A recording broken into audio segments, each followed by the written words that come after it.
आम्ही एका वेगळ्या परिस्थितीमध्ये समोर उमेदवारी आमची झाली। उमेदवारी झाल्यानंतर निवडणुकीला अतिशय सामंजस्याने, पातळी न सोडता सुसंस्कृतपणाने ती निवडणूक झाली। तुम्ही पहा, लोकसभेच्या जर प्रचारात तुम्ही काढलं तर कुठेही प्रकारे गालबोट, मारामाऱ्या, हाणमारी झाली नाही। हा सुसंस्कृतपणा जपला गेला आणि जेव्हा सुसंस्कृत लोक राजकारणात असतात त्याचा परिणाम मग निवडणूक संपल्या कुठलाही मतभेद राहिला नाही, कुठलाही मनमुटाव राहिला नाही आणि एकत्रित राहून नगर शहराचा विकास आम्ही केला।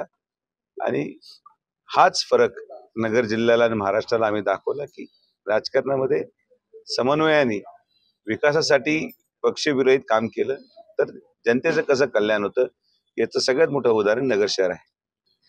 सुरुवातीपासून शेवटपर्यंतच आहे। आता अधिकृत महायुती आहे त्यामुळे फायदा निश्चित होणार। एवढं मोठं संघटन आहे, स्थानिक लोकप्रतिनिधी बरोबर असल्यावर त्याचा फायदा मोठ्या प्रमाणात होतो। तर मला विश्वास आहे की महायुतीचा उमेदवार या नात्याने सगळेच घटक पक्षाचे पदाधिकारी मला सहकार्य करतील आणि आम्ही चांगल्या पद्धतीने ज्या संकल्पनेतून सगळी महायुतीची स्थापना महाराष्ट्रामध्ये आज झाली, आदरणीय प्रधानमंत्री नरेंद्र मोदींच्या नेतृत्वाखाली सगळेजण चांगलं काम करतील हा विश्वास मला आहे।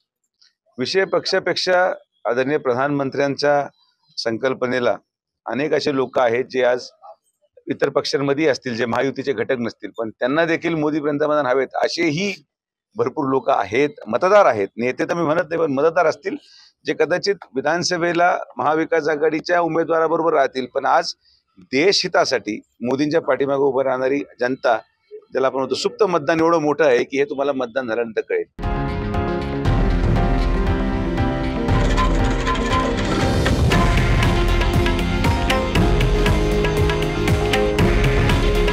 हे आहे देशातील नंबर 1 न्यूज नेटवर्क आणि आपण पाहत आहात TV9 मराठी।